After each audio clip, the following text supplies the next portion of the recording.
और सभी विषय का आप लोग को एमसीक्यू क्वेश्चन प्रोवाइड भी कर दिया मैं आंसर के साथ, है ना। तो चलिए आज हम लोग सब्जेक्टिव देखने वाले हैं, वो भी किसका, एसएसटी का, है ना। और समझेंगे भी ताकि आप लोग को याद हो जाए, इजी लैंग्वेज में सारे क्वेश्चन के आंसर है, तो आप लोग समझिएगा सभी को, ठीक है। पहला क्वेश्चन क्या है यहाँ पे, क्योंकि आप लोग को पता है कि मॉडल सेट से आपके एग्जाम में बहुत सारे क्वेश्चन आते हैं। पहला क्वेश्चन हमारा है, राष्ट्रवाद से आप क्या समझते हैं। तो राष्ट्रवाद किसी भी देश के नागरिक का अपना राष्ट्र के प्रति जो प्रेम होता है उसी को ही क्या कहते हैं, राष्ट्रवाद कहते हैं। आपको अपने देश के प्रति जो प्रेम है ना आपके अंदर, तो वही तो राष्ट्रवाद है ना। आपके अंदर जो है राष्ट्रवादी भावना है, ठीक है। और अपने देश के हितों के लिए जो है मरने या फिर मारने दोनों के लिए जो तैयार होते हैं हम लोग, ठीक है। तो वही तो राष्ट्रवादी है, ठीक है। इसके बाद नेक्स्ट देखा जाए यहाँ पे क्या है, साइमन कमीशन का गठन क्यों किया गया था। तो आपको पता है साइमन कमीशन भारत भी आया था, साइमन कमीशन का गठन क्यों हुआ था आप लोगों को पता होना चाहिए। यहाँ पे जो है संविधान संशोधन के लिए हुआ था ना, ठीक है। तो यहाँ पे इसका आंसर लिखिएगा, साइमन आयोग जो है 7 ब्रिटिश सांसद जो है का समूह है। 7 यहाँ पे ब्रिटिश थे, इसमें भारत के लोग एक भी नहीं थे, ठीक है। जिसका गठन कब किया गया था, तो 8 नवंबर 1927 में हुआ था। और भारत में जो है संविधान सुधार के जो है अध्यक्ष अध्ययन के लिए जो है यहाँ पे किया गया था इसका, ठीक है। मतलब भारत के जो संविधान उसमें सुधार के लिए, ठीक है। और इसमें 7 ब्रिटिश लोग थे, भारत के एक भी लोग नहीं थे, इसीलिए भारत के लोग गुस्सा हो गए थे और साइमन गोबेक का नारा यहाँ पे लगाया गया था, आप लोगों को पता होना चाहिए, ठीक है। 33 नंबर क्वेश्चन देखिए क्या है, मानव निर्मित संसाधन के 5 उदाहरण दे, ठीक है। तो जो मानव द्वारा बनाया गया, मानव निर्मित मतलब मानव द्वारा बनाया गया, ठीक है। आर्टिफिशियल जो हो गया, ठीक है, जो लोगों द्वारा बनाया गया है, मैन मेड है, ठीक है। तो वो क्या हो सकते हैं, यहाँ पे देख सकते हैं आप, बहुत सारी चीजें आप खुद से लिख सकते हैं। कपड़े हो गए, किताब हो गए, टेलीविजन हो गया, कंप्यूटर हो गया, मोबाइल फोन हो गया, सब आदमी तो ये बनाता है, ठीक है। इसके बाद नेक्स्ट देखा है यहाँ पे क्या है, प्रकृति जरूरत है ना, मिलता है सब चीजें। 34 नंबर देखिए क्या है, जैव विविधता क्या है। तो जो जीवों में विविधता, आप देखते हैं कि बहुत सारे जीव है ना, आपको इसका आंसर प्रोवाइड किया, आप टॉपर सीरीज का वीडियो नहीं देखे तो आप देख लीजिएगा, आपको पता होगा, है ना। सारे क्वेश्चन के आंसर देखिएगा, आपको मैच कर रहा है, ठीक है। अब तो जितने भी क्वेश्चन बताए सबको आपको सब कुछ आपको बता दिया टॉपर सीरीज वाले वीडियो में, ठीक है। तो आप उसको देख लीजिएगा। जैव विविधता क्या होता है, तो हमारे जो पृथ्वी पर जो है विभिन्न प्रकार के जो पेड़ पौधे जीव जंतु पाए जाती है, और पेड़ पौधे जीव जंतु में इसी अंतर को ही क्या कहते हैं, जैव विविधता कहते हैं, सिंपल है, ठीक है। इसके बाद नेक्स्ट देखा जाए 35 नंबर क्वेश्चन क्या कहा जा रहा है हमारा, कि सामुदायिक सरकार किसे कहते हैं। सामुदायिक यानी कि कम्युनिटी जो है गवर्नमेंट, ठीक है। तो यहाँ पे देखेंगे तो सामुदायिक सरकार क्या होता है, तो केंद्र एवं राज्य सरकार के अतिरिक्त एक तीसरा स्तर की जो सरकार होती है वो भी काम करती है इसमें, जिससे सामुदायिक सरकार के नाम से जाना जाता है। और इस सरकार में प्रतिनिधित्व का चुनाव अलग अलग भाषा बोलने वाले समुदायों द्वारा किया जाता है। इनकी केंद्र सरकार और राज्य सरकार होता है ना, तो इसके बाद एक तीसरा स्तर का सरकार होता है जिसे राज्य सरकार, ठीक है, स्थानीय सरकार कहा जाता है, उसे आप समुदाय सरकार आप से समझ सकते हैं, वही चीज है, ठीक है, समझ रहे, सिंपल। इसके बाद नेक्स्ट देखिए आगे क्या है आपका 36 नंबर क्वेश्चन क्या है हमारा, शहरीकरण किसे कहते हैं। काफी इजी क्वेश्चन है, यहाँ पे समझिएगा। जब गांव से उठकर लोग शहर में जाकर बसने लगते हैं, मतलब कोई एक व्यक्ति गांव में है, अब उसको काम मिल नहीं रहा तो वो क्या करेगा, शहर चले जाएगा। तो शहर में जो है बसने लग जाते हैं, और शहर में जो जनसंख्या होती है क्या होती है, बढ़ने लग जाती है। क्योंकि गांव से जा रहे तो सब शहर में जा रहे, तो शहर में जनसंख्या बढ़ रही है, और इसी को ही क्या कहा जाता है, शहरीकरण कहा जाता है, सिंपल है।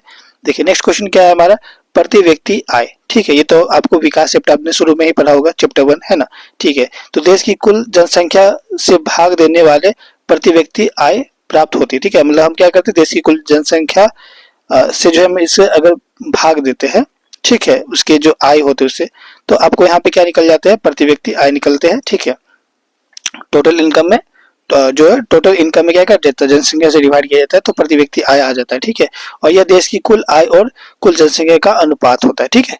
समझे ना, हम कैसे निकालते हैं, तो टोटल इनकम हो गया और यहाँ पे टोटल कितने लोग हैं, इसको जब डिवाइड करिए तो आपका आ जाएगा प्रति व्यक्ति आय, ठीक है। नेक्स्ट देखा जाए यहाँ पे क्या है, एक होता है राष्ट्रीय आय, आप लोग को उसको भी पता होना चाहिए राष्ट्रीय आय क्या होता है, ठीक है। अब उसको कमेंट में एक बार समझा दीजिएगा, ठीक है।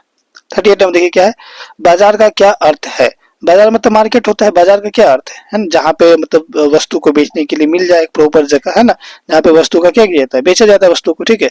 तो बाजार उस स्थान को कहते हैं जहाँ पे लोग जाकर क्रय या विक्रय करते हैं, है ना। और यहाँ पर जो है बहुत सारी दुकानें होती है, सिंपल सवाल है, उसमें कोई तो है ही नहीं, ठीक है। नेक्स्ट देखिए 39 नंबर क्या है हमारा, कृषि अर्थव्यवस्था पर प्रथम विश्व युद्ध के प्रभाव का वर्णन कीजिए। मतलब आप देख रहे हैं कि प्रथम विश्व युद्ध हुआ था तो बहुत चीज प्रभावित हुआ था, तो कृषि में भी क्या प्रभाव हुआ था आप लोग को बताना है। तो सबसे पहले आप यहाँ पे लिख सकते हैं कि जो है पहला पॉइंट आप लिख सकते हैं कि कृषि उत्पादन में कमी के कारण कीमत बढ़ गई और ठीक है जमाखोरी को बढ़ावा मिला। ठीक है, मतलब कीमत तो बढ़ गई और जो जमाखोरी था उसको बढ़ावा मिल गया यहाँ पर। ठीक है, और इसके बाद नेक्स्ट देखा यहाँ पे क्या होता है, नाकेबंदी के कारण जो है आयात और निर्यात घट गई। अब चूंकि नाकेबंदी थी तो आयात भी नहीं हो पाया तो नहीं निर्यात हो पाया, तो ये भी घट गई। थर्ड आप लिख सकते हैं क्या, युद्ध के बाद जो है किसान पर भारी कर्ज हो गया। ठीक है, जैसे युद्ध खत्म हुआ तो चूंकि अब अर्थव्यवस्था तो बिगड़ नहीं था ना, सारे लोग जितने भी वहां पे जान गई थी है ना, काफी सारे जो है पैसे खर्च हुए थे मशीनों में। ठीक है, तो अर्थव्यवस्था तो खराब हुआ ही था। ठीक है, तो इससे आप देखते हैं कि किसानों में भारी कर्ज होती है। इसके बाद नहीं देखा जाए तो यहाँ पे बाजार अधिशेष के कारण जमीन और कृषि की कीमत गिर गई। ठीक है, और जैसे यहाँ पे जब बाजार अधिशेष, अब चूंकि मान के चलिए लोगों के पास पैसा है नहीं तो कीमत गिरेगा। अब कीमत गिरेगा तो सिंपल सी बात है ना। इस समय हो भी क्या रहा है पता है, ये लोग जो बहुत ज्यादा स्टोर कर रहा था चीजों को। ठीक है, डिमांड कम है स्टोर ज्यादा कर रहे हो। अब मान के चलिए अब है ना 50 किलो जो है 50 केजी या फिर 20 केजी मान के चलिए अब अनाज बना लियो। आपके घर में जो है कोई मात्र 2 ही लोग हैं। ठीक है, एक दिन में 2 ही केजी खा पाता है और 20 केजी आप बना लिए तो अब क्या होगा, ये सारा बर्बादी ना होगा। तो बर्बादी से अच्छा है कि हम क्या करें, इससे सस्ता में बेचेंगे। सस्ता में बेचेंगे तो हमें क्या होगा, नुकसान होगा। तो दोनों ही में नुकसान था जो किसान को। ठीक है, आप समझ पा रहे होंगे। ठीक है, इसके बाद देखा जाए यहाँ पे। ठीक है, नेक्स्ट क्वेश्चन देखिए आपका 40 नंबर क्वेश्चन क्या है हमारा। ठीक है, मुद्रण इतिहास में गुटेनबर्ग प्रेस की भूमिका की चर्चा कीजिए। देखिए गुटेनबर्ग जो है प्रिंटिंग प्रेस आप लोग को पता है सबसे पहले चीन में आया था। ठीक है, तो इसकी जो है इतिहास के बारे में आप लोग को चर्चा करना है तो काफी आसान क्वेश्चन है, समझेंगे। जो गुटेनबर्ग जो है प्रिंटिंग प्रेस जो है वो मुद्रण की दुनिया में क्रांति ला दी थी। ठीक है, जो गुटेनबर्ग था है ना, और गुटेनबर्ग ने लकड़ी के ब्लॉक, जो सबसे पहले लकड़ी का ब्लॉक आया था। ठीक है, इसके स्थान पर जो है धातु का इस्तेमाल किया गया था। ठीक है, और जहां पहले छपाई में बहुत ज्यादा समय लगता था वहीं जो है गुटेनबर्ग जो है प्रिंटिंग प्रेस छपाई काफी जल्दी कर लेता था और गुटेनबर्ग प्रिंटिंग प्रेस के सहायता से जो है बड़ी मात्रा में मुद्रण हो सकता था। ठीक है, बहुत ज्यादा आप लोग मुद्रण कर पा रहे थे। ठीक है, छाप पा रहे थे क्योंकि वुड ब्लॉक था पहले।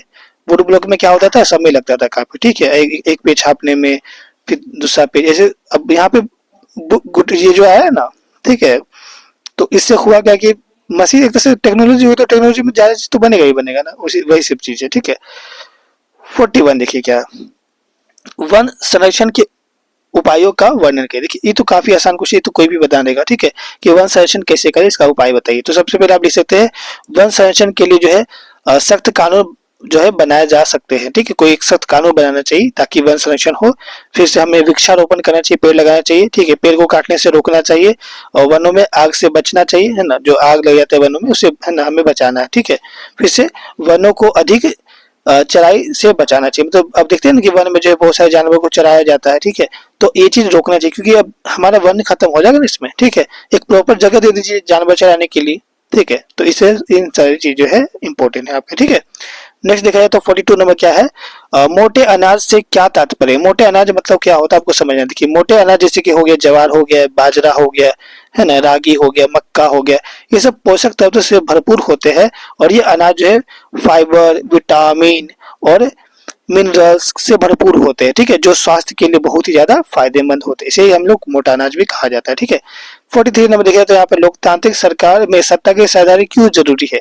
अब आपको पता है हमारे भारत लोकतांत्रिक सरकार है, यहाँ पे सत्ता की साझेदारी होती है, बट क्यों होती है, क्यों जरूरी है ना, इसको समझिए। देखिए ठीक है, सबसे पहली बात यहाँ पे सत्ता का जो बंटवारा होने से जो है विभिन्न समुदाय के बीच जो है टकराव का अंदेशा कम होता है। जैसे कि आपने देखा था एक बेल्जियम के बारे में, एक श्रीलंका के बारे में। तो बेल्जियम में देखे थे कि टकराव नहीं हुआ था, श्रीलंका में टकराव हुआ था, आपस में गृह युद्ध हुआ था। क्यों? क्योंकि उसने सत्ता की साझेदारी नहीं की थी। ठीक है, क्योंकि सत्ता में सभी की जो है भागीदारी हो जाती है और सब लोग जब भागीदारी हो जाएगा, सबको अगर आप पावर दे दीजिएगा तो सब लोग खुश हो जाएगा ना, तो सभी की भागीदारी हो जाती है। चूंकि सामाजिक टकराव आगे बढ़कर अक्सर हिंसा, अब चूंकि आप मान के सामाजिक टकराव होगा तो ये एक समय ऐसा होगा कि हिंसा का रूप ले लेगा। ठीक है, और राजनीतिक अस्थिरता का रूप भी ले लेती है। ठीक है, अब स्थिति सही से चलेगा ही नहीं। ठीक है, इसलिए सत्ता में हिस्सा देना ही राजनीतिक व्यवस्था के लिए बहुत ही अच्छा है और ये जेन्युइन भी है। ठीक है, ये होना भी चाहिए। ठीक है, इसके बाद नेक्स्ट देखा जाए यहाँ पे क्या कहा जा रहा है, चुनाव आयोग के प्रमुख कार्यों का स्पष्ट करिए। चुनाव आयोग तो आपको पता है काफी इंपॉर्टेंट है, यही तो चुनाव वगैरह करवाता है, ठीक है। क्या चिन्ह होगा, चुनाव चिन्ह, ये सब बताता है। तो इसके कुछ प्रमुख कार्य आप लोग लिख सकते हैं, जैसे कि यहाँ पे पहला लिख सकते हैं कि चुनाव जो है अधिसूचना जारी करने से लेकर के नतीजे की घोषणा तक जो है चुनाव प्रक्रिया का संचालन करती है, ठीक है। मतलब जो भी है यहाँ पे अधिसूचना जारी करने से लेकर के जो है जो भी कुछ होता है चुनावी प्रक्रिया सारा जो है यही संभालता है।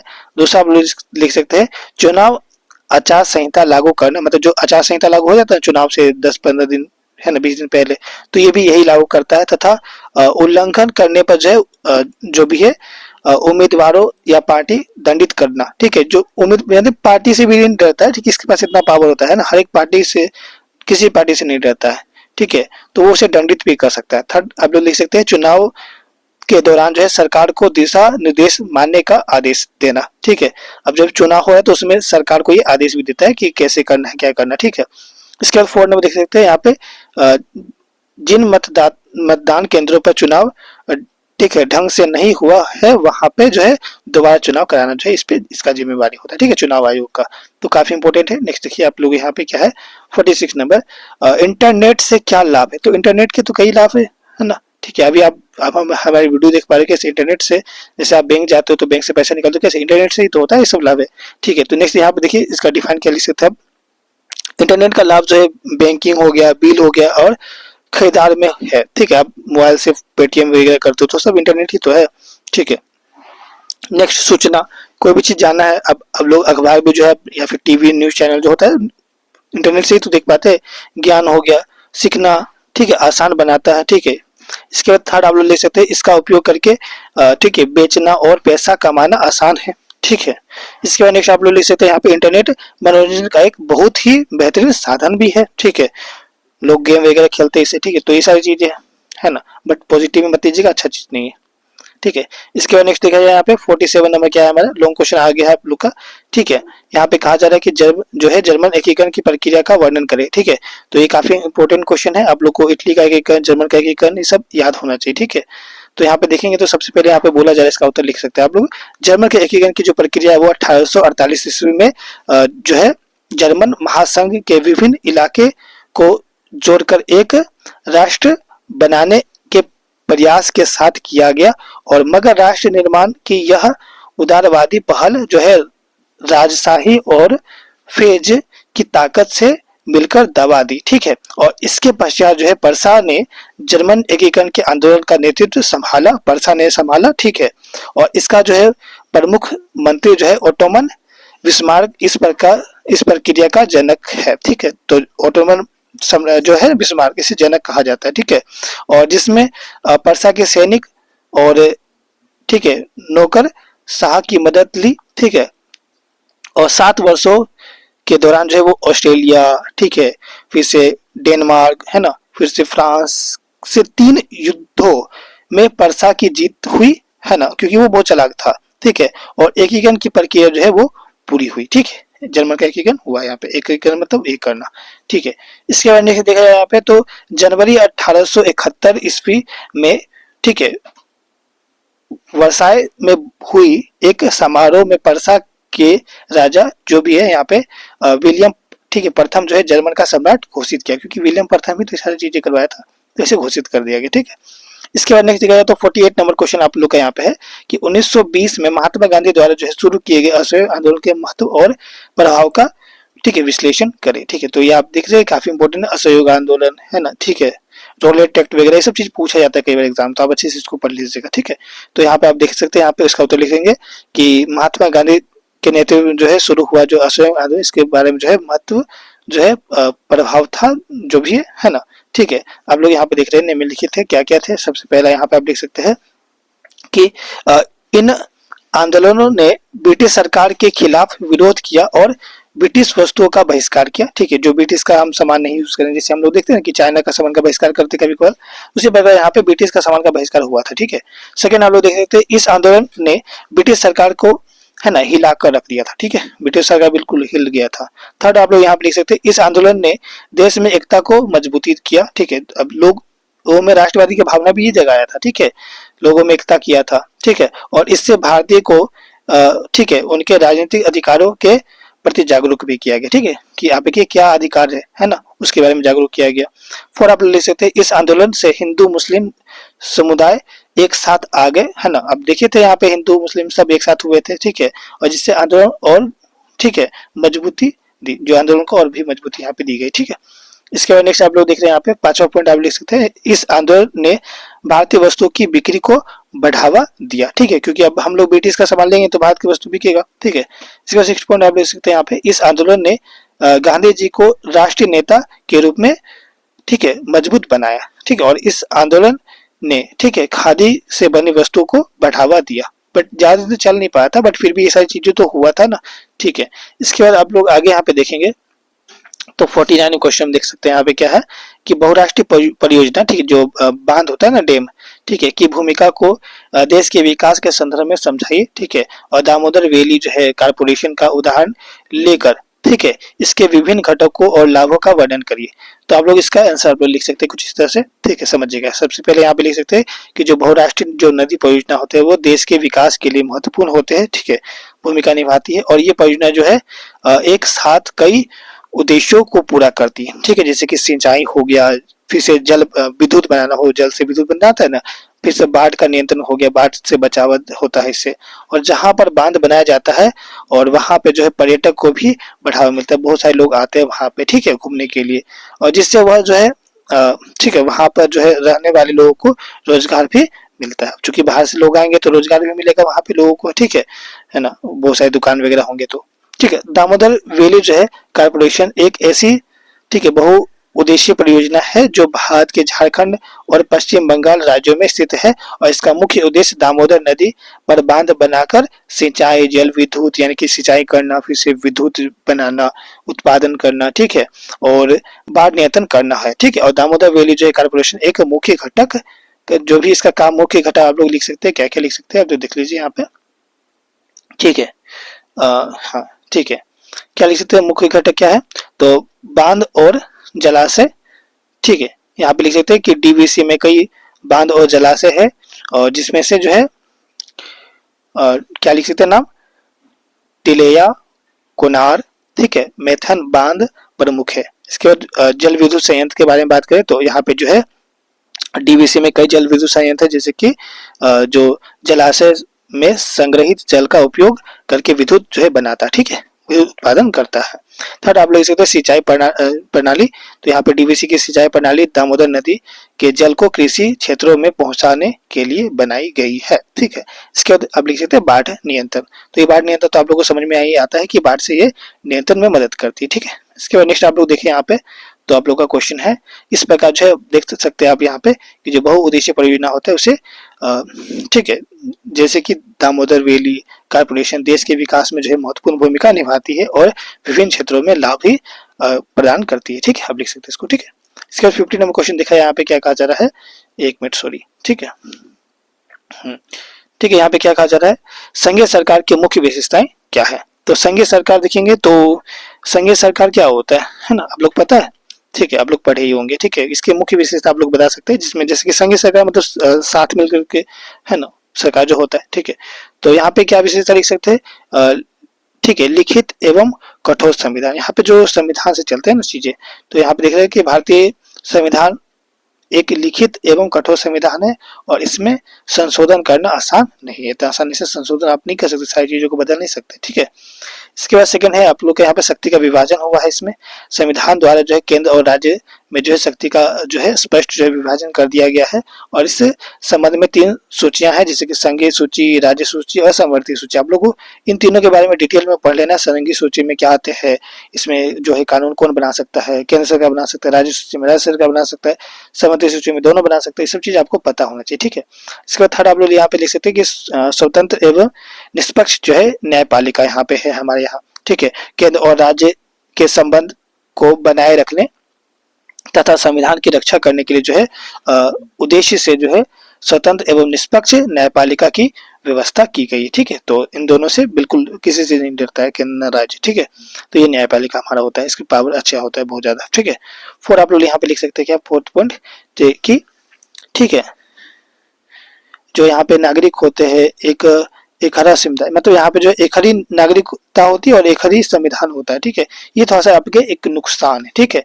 ये थोड़ा सा आपका यहाँ पे एक नुकसान है ये वाला, ठीक है। बाद बाकी सारी चीज तो फायदे ही है आपके यहाँ पे।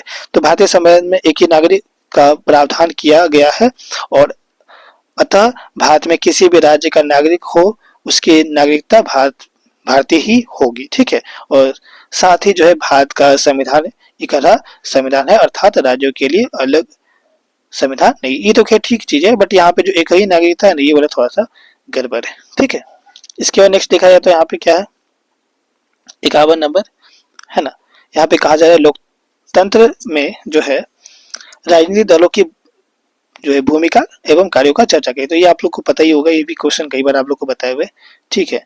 तो इसका आंसर आप लोग लिख सकते हैं यहाँ पे कि लोकतंत्र में राजनीतिक दलों की मुख्य विशेषता जो है, ठीक है, क्या है, महत्वपूर्ण जो है भूमिका होती है क्या क्या। सबसे पहले राजनीतिक दल चुनाव लड़ते हैं, वो तो सबको पता है चुनाव लड़ता है, और यह कोशिश करता है कि चुनाव में जो है उसकी जो उम्मीदवार जो खड़ा हुआ है वो जीते, ठीक है। और सेकंड नंबर यहाँ पे लिख सकते हैं जो राजनीतिक पार्टियां होती है वो देश में जो है व्याप्त समस्याओं को जनता के सामने रखकर जनता में जागरूकता पैदा करती है, ठीक है। तो जो भी यहाँ पे समस्या है उसके बारे में जनता को बताती है और जनता को जागरूक करती है, ठीक है। थर्ड आप लोग लिख सकते हैं यहाँ पे राजनीतिक दल देश के कानून निर्माण में बहुत ही महत्वपूर्ण भूमिका अदा करती है, ठीक है। क्योंकि कानून तो वही बनाता है ना, विधायिका बनाता है, तो यही तो पार्टी ही तो है एक तरह से कोई भी, ठीक है। राजनीतिक दल मतदाताओं के समक्ष विभिन्न नीतियों और कार्यक्रमों को रखते हैं जिसमें से जनता अपनी पसंद का चुनाव करती है, ठीक है। आप लोग को पता होगा वो, ठीक है, क्या जारी करता है, घोषणा पत्र जारी करता है, ठीक है, मैनिफेस्टो जारी करता है, उसमें बताता है कि हम आप लोग के लिए क्या क्या करने वाले हैं, ठीक है। और जनता चुनती है उसके हिसाब से मैनिफेस्टो को देख करके, ठीक है। नेक्स्ट आप लोग लिख सकते हैं यहाँ पे राजनीतिक दल जो है चुनाव लड़कर सरकार गठित करती है, ठीक है। और छठा पॉइंट लिख सकते हैं यहाँ पे चुनाव में हारने वाले जो भी पार्टी होते हैं वो विपक्ष की भूमिका अदा करती है, और ठीक है वे सारे जो है बुरे कार्यों पर जो है अंकुश करती है, ठीक है। तो विपक्षी भी होना जरूरी है, ठीक है। सरकार गलत कर रहा है या सही कर रहा है वो तो बताएगा ना, ठीक है। और 20 इसके बाद नेक्स्ट देखा जाए तो हमारा 52 नंबर क्या है, भारत में पाई जाने वाली विभिन्न प्रकार के सड़कें का विस्तृत जो है यहाँ पे विवरण दे, ठीक है। तो आप लोग को ये पता होना चाहिए भारत में बहुत सारे 3 प्रकार के सड़क होते हैं, ठीक है। एक वायु वाला, एक हो गया आपका जल वाला, और एक भूमि वाला ना, ठीक है। और भी कुछ होता है क्या, ठीक है, आप लोग बता दीजिए जल्दी से कमेंट करके। यहाँ पे देखिए तो आप लोग है ना, हम आंसर लेके आ चुके हैं, ऐसे कोई बात नहीं है, ठीक है। तो देख लीजिए यहाँ पे आंसर। सबसे पहले आप लोग यहाँ पे देख सकते हैं कि राष्ट्रीय राजमार्ग होता है, ठीक है। राष्ट्रीय राजमार्ग क्या होता है, ठीक है। अभी हम लोग सड़क के बारे में बात करें, ठीक है, न कि जल वाला और न ही वायु वाला, ठीक है। तो राष्ट्रीय राजमार्ग तो यहाँ पे क्या होता है, यह देश के विभिन्न राज्यों को आपस में जो है जोड़ने का काम करता है, ठीक है। राष्ट्रीय राजमार्ग क्या करता है, अलग अलग राज्यों को आपस में जोड़ता है, ठीक है। और राष्ट्रीय राजमार्ग जो है की संख्या जो है 7 है और देश के सबसे लंबा राष्ट्रीय राजमार्ग है, ठीक है। इसके बाद देखा है तो राष्ट्रीय राजमार्ग की देखरेख का दायित्व केंद्र सरकार पर होता है, ठीक है, सिंपल। इसके बाद राज्य राजमार्ग जो है यहाँ पे क्या देखिए, राष्ट्रीय राजमार्ग जो है राज्यों को जोड़ने का काम करता है, और ये राजधानी, ठीक है, को जो है विभिन्न जिलों, है ना, जिलों जो भी जिले होते मुख्यालय से जोड़ने का काम करता है, ठीक है, सिंपल है सॉरी, है ना। और इसके निर्माण एवं देखरेख का दायित्व सरकार करती है, ठीक है। और ये सभी जो है राजमार्ग राष्ट्रीय राजमार्ग से जुड़ी होती है, ठीक है, सिंपल। इसके बाद नेक्स्ट देखा जाए तो यहाँ पे जिला सड़कें क्या होती है आपके, ठीक है, या फिर जिला सड़कें ही कह सकते हैं। तो जिला सड़कें जो है राज्यों के विभिन्न जिला मुख्यालय एवं शहरों को जोड़ने का काम करती है, और देश की कुल सड़कों का जो है 14% जो है जिला सड़कें है, और ठीक है, इसका देखरेख व निर्णय जो है निर्माण की जो है क्या किसके पास होती है, ठीक है, निर्माण की जिम्मेवारी जो है वो राज्य सरकार के पास होती है, ठीक है। तो आपको ये चीज पता होना चाहिए कि इसका देखरेख कौन करता है ना, और ये किन किन सड़कों को जोड़ता है आपस में, ठीक है। तो ये सब चीज आपको इंपॉर्टेंट पता होना चाहिए। 4 आप देख सकते हैं ग्रामीण सड़कें क्या होती है, तो वे सड़कें विभिन्न गाँव को एक दूसरे को जोड़ने का काम, देखिए ग्रामीण मतलब गांव, तो बहुत सारे गांव को एक दूसरे को जोड़ने का काम करेगा, ठीक है। एक सड़क होगा ना जो कि बहुत सारे गांव को एक दूसरे से जोड़ेगा, ठीक है, वो चीज, ठीक है। तो यहाँ पे सारी चीजें वही सिंपल, कोई हार्ड वाली बात नहीं है, ठीक है। और क्षेत्रीय विकास में जो है इन सड़कों की अहम भूमिका होती है, और इसके निर्माण एवं देख रेख की जिम्मेवारी जो है राज्य सरकार के पास ही होती है। ठीक है, तो चलिए कैसा लगा वीडियो आप लोग कमेंट में जरूर बताइएगा, और वीडियो अगर पसंद आए तो वीडियो में एक लाइक जरूर करिएगा, क्योंकि वीडियो काफी मेहनत से बनता है। ठीक है, और जल्दी मिलेंगे नेक्स्ट वीडियो में, तब तक जय हिंद जय भारत।